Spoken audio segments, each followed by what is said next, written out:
Assalamualaikum warahmatullahi wabarakatuh. Kisah Nabi Yahya dan para pelacur.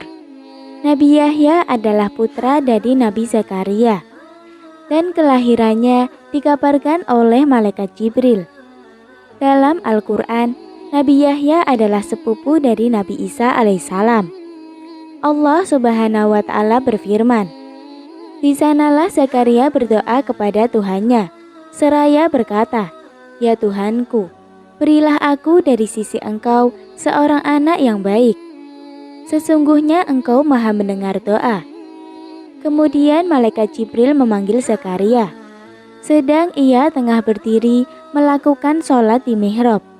Katanya, "Sesungguhnya Allah menggembirakan kamu dengan kelahiran seorang putramu, Yahya, yang membenarkan kalimat yang datang dari Allah, menjadi ikutan, menahan diri dari hawa nafsu, dan seorang nabi termasuk keturunan orang-orang soleh. Hai Yahya, ambillah Alkitab Taurat itu dengan sungguh-sungguh, dan kami berikan kepadanya hikmah selagi ia masih anak-anak, dan rasa belas kasihan yang mendalam dari sisi kami, dan kesucian dari dosa. Dan ia adalah seseorang yang bertakwa, dan banyak berbakti kepada kedua orang tuanya, dan bukanlah ia orang yang sombong dan durhaka. Kesejahteraan atas dirinya pada dari ia dilahirkan, dan pada hari itu ia meninggal, dan pada hari ia dibangkitkan kembali. Hai Zakaria, sesungguhnya kami memberi kabar gembira kepadamu, akan memperoleh seorang anak yang bernama Yahya, yang sebelumnya kami belum pernah menciptakan orang yang serupa dengan dia. Inilah Yahya, seorang nabi yang Allah bersaksi bahwa sebelumnya tak ada seorang pun yang serupa dengannya. Allah berfirman dalam surat Maryam ayat 13, "Dan rasa belas kasihan yang mendalam dari sisi kami, sebagaimana Nabi Khidir diberi ilmu dari sisi Allah Subhanahu wa Ta'ala, maka Nabi Yahya diberi rasa cinta dari sisi Allah Subhanahu wa Ta'ala." Al-Hanan ialah ilmu yang luas yang terkandung di dalamnya suatu kecintaan yang dalam terhadap makhluk dan alam. Hanan ialah salah satu dari tingkat cinta yang bersumber dari ilmu. Yahya adalah seorang nabi yang menjadi cermin dari ibadah, zuhud, dan cinta. Nabi Yahya mengungkapkan cinta kepada semua makhluk. Ia dicintai oleh manusia, burung-burung, binatang buas, bahkan gurun dan gunung. Darah Nabi Yahya tertumpah ketika beliau berusaha mempertahankan kebenaran yang disampaikannya di istana raja yang lain. Peristiwa tragis itu berkaitan dengan seorang penari dan pelacur. Para ulama banyak menyebutkan keutamaan Yahya. Nabi Yahya hidup sezaman dengan Nabi Isa dan termasuk kerabat dekatnya dari sisi ibu, alias anak bibinya. Ada hadis yang meriwayatkan bahwa Nabi Yahya dan Aisyah pernah bertemu pada suatu hari. Lalu Aisyah berkata kepada Nabi Yahya alaihissalam, "Mintakanlah ampun bagiku wahai Yahya, sesungguhnya engkau lebih baik daripada aku." Nabi Yahya berkata, "Mintakanlah ampun bagiku wahai Aisyah, karena engkau lebih baik daripada aku." Nabi Isa berkata, "Tidak, engkaulah yang lebih baik daripada aku. Engkau mengucapkan salam kepadaku, sedangkan Allah mengucapkan salam kepadamu."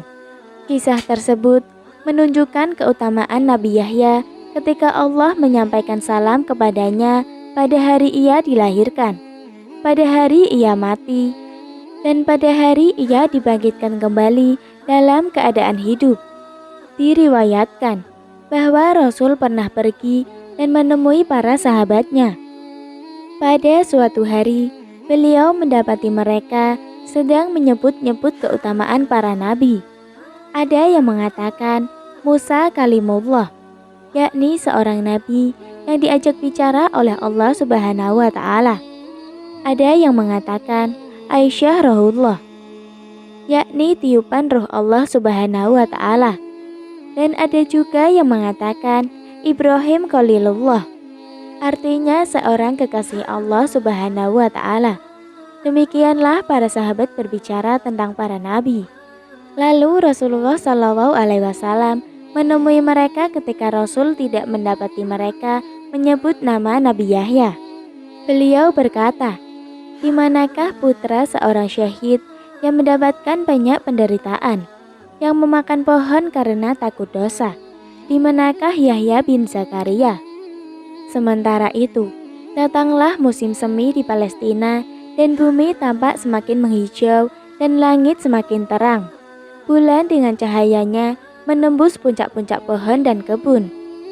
Bunga-bunga mawar dan jeruk semakin berkembang dan baunya tersebar ke udara. Dan burung-burung yang sedang berterbangan tampak bernyanyi dan melantunkan lagu-lagu kegembiraan di tengah suasana yang ceria dan penuh keindahan. Kemudian lahirlah Nabi Yahya. Kelahiran Yahya dipenuhi banyak mukjizat. Beliau lahir pada saat ayahnya, Zakaria, berusia lanjut, sehingga tampak seakan-akan ia putus asa karena tidak akan mempunyai keturunan.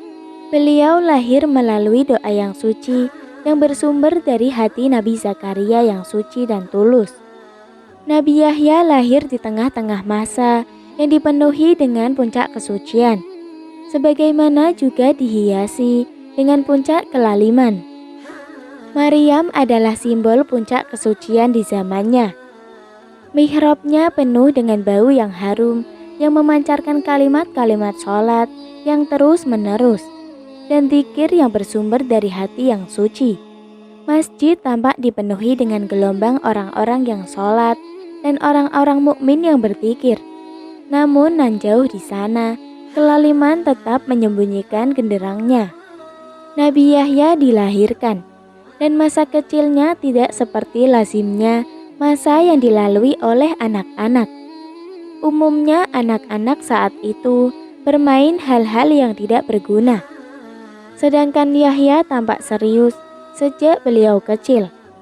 Anak-anak kecil saat itu merasa senang dan terhibur ketika mereka menyiksa binatang. Sementara Yahya justru memberi makan binatang-binatang dan burung dari makanannya, sebagai bentuk belas kasihan darinya.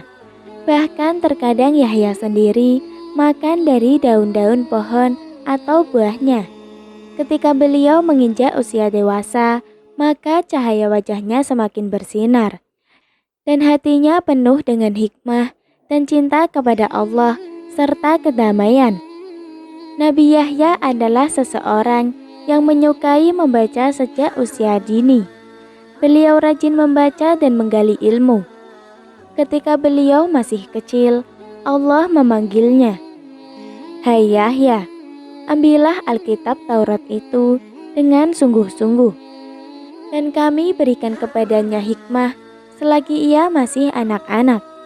Nabi Yahya mendapatkan perintah saat beliau masih kecil untuk mengambil kitab dengan kekuatan, yakni hendaklah ia belajar kitab dengan sepenuh ketelitian, yaitu kitab syariat. Allah memberinya kemampuan untuk mengetahui syariat dan memutuskan perkara manusia saat beliau masih kecil. Yahya adalah orang yang paling alim di zamannya dan paling banyak menerima hikmah. Beliau mempelajari syariat secara sempurna. Oleh karena itu, Allah memberinya kekuasaan saat beliau masih kecil. Beliau mampu menyelesaikan persoalan di antara manusia dan menjelaskan mereka rahasia-rahasia agama. Bahkan beliau mengenalkan mereka jalan kebenaran dan mengingatkan mereka dari jalan kesalahan atau kebatilan. Kemudian Yahya semakin dewasa dan ilmunya makin bertambah, serta kasih sayangnya pun semakin meningkat, baik kepada kedua orang tuanya maupun kepada binatang. Kasih sayang Nabi Yahya meliputi segala sesuatu. Beliau mengajak manusia untuk bertobat dari dosa mereka. Beliau memandikan mereka di sungai Yordania, agar mereka mensucikan diri mereka dengan taubat. Beliau mengajak mereka untuk menyembah Allah Subhanahu wa Ta'ala. Di sana tidak terdapat seseorang yang tidak suka kepada Yahya atau menginginkan keburukan baginya. Yahya adalah seseorang yang sangat dicintai oleh masyarakatnya, karena ia memang seseorang yang penyayang, orang yang bertakwa, seseorang yang alim, dan seseorang yang berbudi mulia. Beliau keluar dan pergi ke gunung, bahkan gurun, dan tinggal di dalamnya selama berbulan-bulan untuk menyembah Allah Subhanahu wa Ta'ala dan menangis di hadapannya serta sholat. Beliau merasakan kedamaian di daratan. Bahkan beliau tidak memperhatikan makanannya. Beliau makan dari daun-daun pohon dan minum dari air sungai. Bahkan beliau makan belalang dan juga rumput. Beliau tidur di gua manapun yang ditemuinya di gunung, dan lubang manapun yang didapatinya di bumi. Terkadang beliau masuk di suatu gua, gunung, lalu beliau menemukan binatang buas di dalamnya, seperti serigala atau singa. Namun karena kesibukannya dan konsentrasinya saat berzikir kepada Allah dan sholat, sehingga beliau tidak lagi memperhatikan serigala atau singa. Serigala dan singa itu melihat Nabi Yahya, lalu mereka mengetahui bahwa ini adalah seorang Nabi Allah yang sangat berbelas kasih kepada binatang. Maka binatang-binatang buas itu menundukkan kepalanya dan meninggalkan tempat itu dengan tenang, sehingga Nabi Yahya tidak mendengar suara mereka. Pada kesempatan yang lain, Nabi Yahya memberi makan binatang-binatang buas dengan penuh kasih sayang. Bahkan beliau tidak makan di malam harinya karena makanannya diberikan kepada binatang-binatang itu. Beliau merasa puas saat menjadikan sholat dan zikir sebagai makanan dari hatinya. Sebelum beliau memberi makanan pada tubuhnya, beliau makan dari daun-daun pohon. Beliau bermalam atau begadang dalam keadaan air matanya berlinang saat berzikir kepada Allah, dan tenggelam dalam lautan cinta dan syukur kepadanya. Ketika Nabi Yahya berdiri di depan manusia untuk mengajak mereka menyembah Allah, maka beliau mampu membuat mereka menangis karena cinta dan khusyuk. Beliau mampu mempengaruhi hati mereka dengan kebenaran yang dibawanya, dan beliau menampakkan bahwa beliau memang dekat dengan Allah. Pada suatu hari, Nabi Yahya keluar menemui manusia. Masjid tampak ramai, dipenuhi orang-orang. Nabi Yahya berdiri dan beliau mulai berbicara. Sesungguhnya Allah Subhanahu wa Ta'ala memerintahkan aku untuk menyampaikan kalimat-kalimat yang telah aku kerjakan, dan aku telah memerintahkan kalian untuk mengerjakannya. Hendaklah kalian menyembah Allah dan tidak menyekutukannya. Barang siapa yang menyekutukan Allah dan menyembah selainnya, maka ia seperti seorang budak yang dibeli oleh majikannya. Lalu ia bekerja dan memberikan tenaganya kepada si tuan selain tuannya. Siapakah di antara kalian yang ingin memiliki budak seperti itu? Dan aku memerintahkan kalian untuk melaksanakan sholat. Sesungguhnya Allah melihat hambanya saat ia sholat. Oleh karena itu, jika kalian sholat, maka hendaklah kalian berusaha untuk khusyuk. Aku pun memerintahkan kalian untuk berpuasa. Maka siapa yang melakukan demikian, maka ia seperti seseorang lelaki yang mempunyai bingkisan dari misik yang baunya harum. Setiap lelaki ini berjalan, maka akan terpancarlah bau harum misik darinya. Aku pun memerintahkan kalian agar banyak melakukan zikir kepada Allah. Maka orang seperti itu seperti seorang lelaki yang dicari-cari oleh musuhnya. Lalu ia segera berlindung dalam benteng yang kuat. Dan benteng yang paling kuat adalah zikrullah, yang tiada keselamatan tanpa benteng itu. Nabi Yahya mengakhiri nasihatnya. Lalu ia turun dari mimbar dan kembali ke gurun. Di gurun itu hanya terdapat pasir yang berterbangan, dan tiada suara lain selain suara angin dan nafas pohon, serta suara kaki-kaki binatang buas dan gerakan batu-batu gunung. Di sanalah Nabi Yahya berdiri di tengah-tengah kesunyian ini. Beliau melaksanakan sholat dan menangis. Pada suatu ketika, kemudian terjadilah pergulatan hebat antara Nabi Yahya dan pemerintah yang berkuasa. Salah seorang penguasa di zaman itu adalah seorang yang lalim dan sempit akalnya. Kerusakan tersebar di istananya.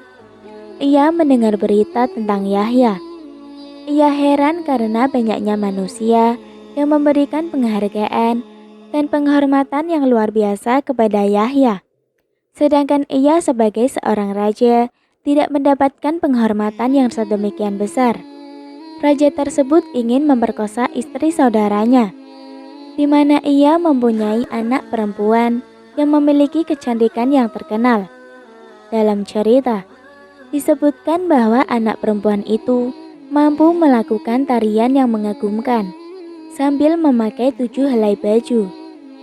Setiap ia menari, maka terlepaslah setiap baju yang dipakainya. Dan pada tarian yang terakhir, ia tampak dalam keadaan telanjang. Raja bertanya kepada Yahya, apakah ia boleh menikahi istri saudaranya? Yahya menjawab, itu tidak diperbolehkan. Raja tetap berbicara kepada Yahya dan mendesak kepadanya agar memperbolehkannya menikah dengan wanita yang disukainya itu. Dan hendaklah Yahya mencari solusi atau fatwa yang sangat memuaskannya. Namun Yahya menolak keras untuk memenuhi permintaan raja itu. Kemudian Yahya pun meninggalkannya. Akhirnya raja tampak marah kepada Yahya dan memerintahkan agar Yahya dipenjara. Kemudian raja itu pun memperkosa istri saudaranya. Anak perempuan wanita itu yang suka menari telah melihat Yahya saat ia berbicara dengan raja. Anak perempuan itu sangat tertarik akan ketampanan Yahya dan keagungan kepribadiannya. Ringkasnya, wanita yang ahli menari itu pun merasa jatuh cinta kepada Yahya. Ia pergi menemui Yahya di penjara, dan ia melihat Yahya dalam keadaan duduk, sholat dan menangis. Wanita itu terus mengawasi Yahya saat beliau sholat sampai selesai. Lalu ia meletakkan dirinya di bawah kaki Yahya dan memintanya agar mencintainya, sebagaimana ia mencintai Yahya. Nabi Yahya menjawab bahwa di dalam hatinya tidak ada cinta lain selain cinta kepada Allah. Wanita itu pun bangkit dari tempatnya dalam keadaan putus asa. Ia meninggalkan Yahya dalam keadaan hatinya dipenuhi kebencian kepadanya. Lalu ia kembali ke istana raja. Waktu Isya telah berakhir. Raja mulai meminum minuman kesukaannya, yaitu arah. Wanita itu memberikan minum kepada raja. Saking banyaknya raja minum, sampai-sampai raja merasa bahwa kepalanya seperti balon besar, dan ia sebentar lagi akan terbang. Di sanalah wanita penari itu segera memakai pakaian tarian dan kembali kepada raja. Raja melihatnya dan ia merasa kepalanya bertambah besar, dan wanita itu mulai menari. Lalu dipukullah rebana dan berbagai alat musik, sehingga wanita itu tanpa menarik dan menikmati tariannya. Pada tarian ketujuh, ia berhenti, lalu membuka wajahnya sambil berkata kepada raja, "Wahai Tuhanku, aku ingin bertanya sedikit kepadamu." Raja yang sedang mabuk itu berkata, "Segala sesuatu yang engkau inginkan akan kuberikan kepadamu sekarang juga." Wanita itu berkata, "Aku menginginkan kepala Yahya bin Zakaria." Mendengar perkataan itu, raja segera sadar dari mabuknya. Lalu ia merasakan ketakutan. Ia berkata kepadanya, mintalah kepadaku yang lain saja." Wanita itu berkata, "Aku menginginkan darah Yahya bin Zakaria." Wanita ini adalah simbol keburukan. Raja berkata sambil minum minuman keras yang keempat kalinya, "Setelah 40 kali, bunuhlah Yahya." Akhirnya pemimpin pasukan raja mengeluarkan perintah kepada anak buahnya untuk menghabisi Nabi Yahya. Kemudian Nabi Yahya menemui ajalnya secara tragis dalam keadaan mati syahid. Namun pembunuhan sang Rasul tidak bisa ditoleransi. Allah kemudian menimpakan hukuman tak hanya untuk wanita tersebut, namun juga kepada seluruh Bani Israel, karena mereka hanya diam tak membela sang Nabi. Sejak dahulu, Bani Israel memang gemar membunuh nabi-nabi mereka sendiri.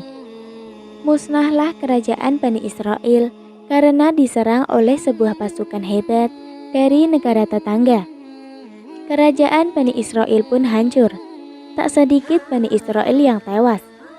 Sebagian lain yang selamat kemudian terusir dan melarikan diri. Mereka pun menjadi kaum yang selalu terusir kemanapun mereka pergi.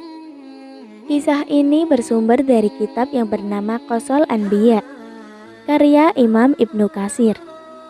Demikianlah kisah yang dapat saya sampaikan.